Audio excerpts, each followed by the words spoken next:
Hi. Hi. I hope you are all doing well. It has been already 10 days.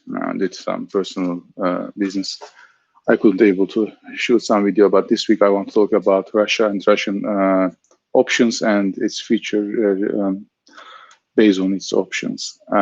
We know that the COVID-19 virus has already affected all the countries' economy.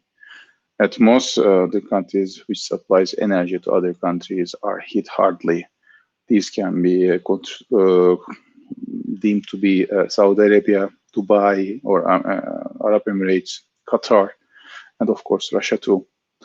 Russia has been selling oil and gas to various countries, including the Asian countries like Japan, China, and most of the European countries, natural gas. So the turnover depends on its sales activities, but the sales activities have been greatly disturbed, and this disturbance have caused great influences in its economy.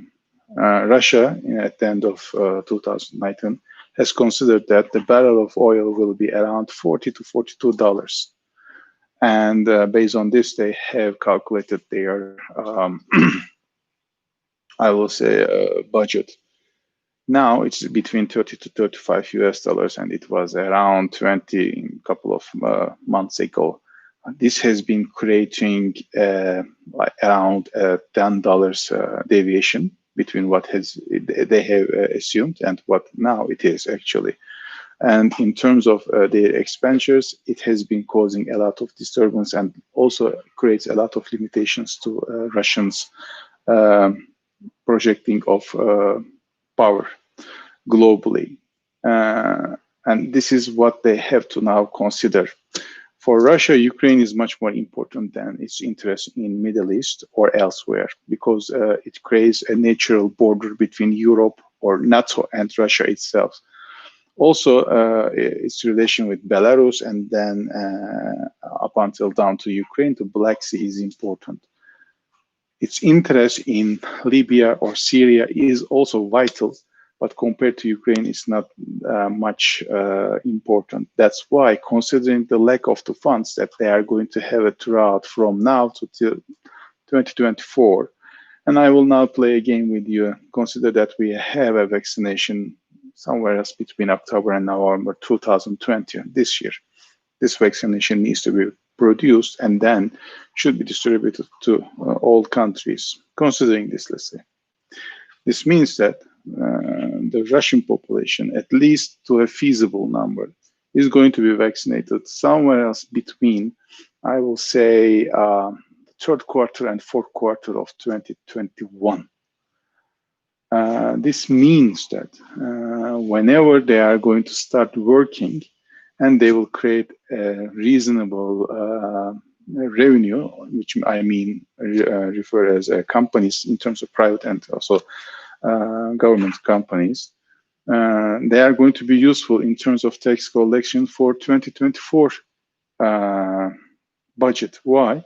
Because 2021 you are going to be vaccinated and 2022 you are going to be working on.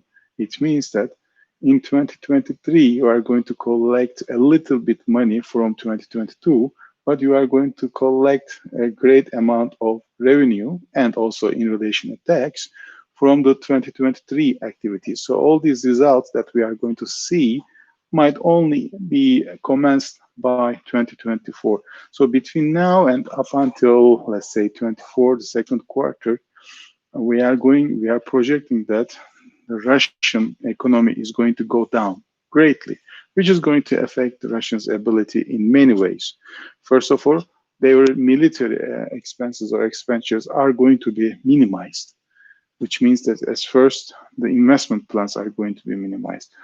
The modification of some heavy equipment, such as the planes or ships, navy equipments, and other equipments are going to be minimized.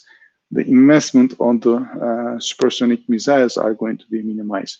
Don't forget, I will give you a very simple example from the T-50. I think it was a tank, Amor tank or Timor tank, and they have done a great job about the tank, which I don't, say anything against. It's a really great tank. but they can't go for a manufacture phase because of the lack of the funds. And that's why they can't produce great number of these new brand new tanks and replace with the old models. It's because of the lack of the resources at that time. What I'm referring is a couple of years ago. Now they are hardly greatly disturbed with these COVID-19 effects, and now they will be forced not to spend a lot of money on these equipments, which I am referring now to their politics in the Middle East. Let's say lately they have increased their, Russia has increased their manpower in Libya by sending some Wagner Group soldiers and some also airplanes in order to encounter the Turkish flight or jets, air jets. But they are not there in order to intensify the fight. Russian position will be forced to protect their interests. That's why they are going to now project a power. To do this, in order to do that, they are going to at first increase the tension, and then they will say, okay, this is my power, don't go beyond that, otherwise I am going to retaliate, blah, blah, these kind of things. This is how always Russia has done.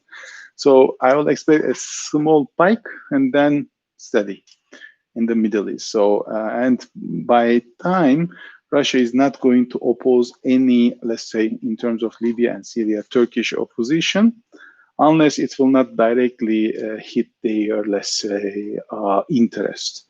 Otherwise, gaining a little bit this and that, and they will allow the Turkey to have some gains in the Middle East, I would say, in that regard. But this is not the only thing that Russia is going to have negative drawbacks. What is going to have, President Putin has declared by end of 2019 that they want to at least stop the population decline. Now, this plan will be greatly disturbed by this COVID-19 effect. Why?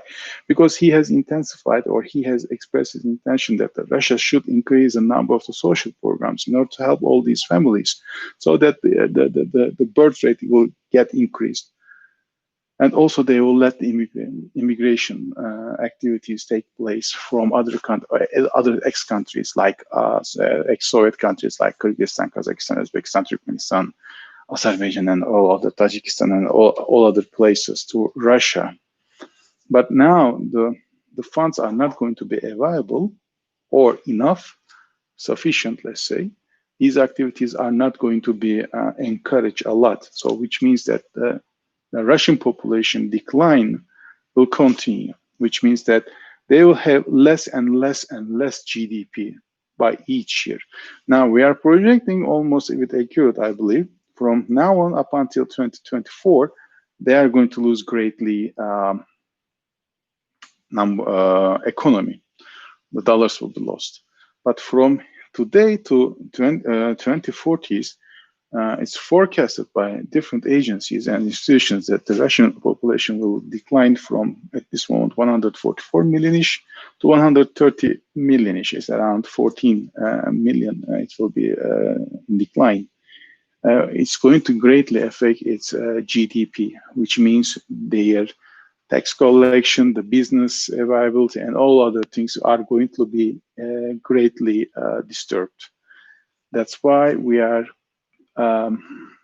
projecting that, forecasting that the Russian influence in the Middle East is going to be less and less by time. And the main reason for this, because they have to get these forces and the resources. And I am referring not resources as military resources, but the resources as dollars or ruble, to protect their securities and interests in Ukraine and other places, much more close to their own borders, but not beyond their borders. This is the main reason why we see that Russia is not going to be, or may not be, counted as a global power, especially from 2030s, but will be counted as an important vital regional power.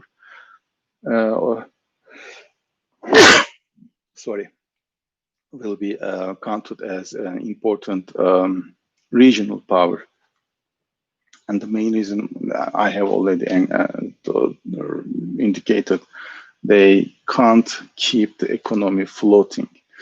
That's why, the economy is going to shrink, and they have to also get more back to their borders and protect the interests within the borders. They have a problem with Japan about the Kuril Island. They have a problem with the Europe and the NATO because they don't have really a geography that protects naturally the borders between Russia and NATO allies. And they have also a problem with Turkey, especially not only with the Syria, Iraq, or Libya, but they have a problem also with the Crimea too.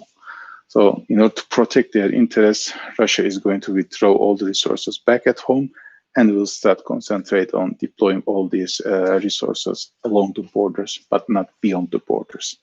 If you like this video, there's a like button underneath. Please press on it. And if you subscribe to yourself to our channel, we will be glad to share the first videos that we are making at that moment. Thank you for watching this video, and have a great day. Bye.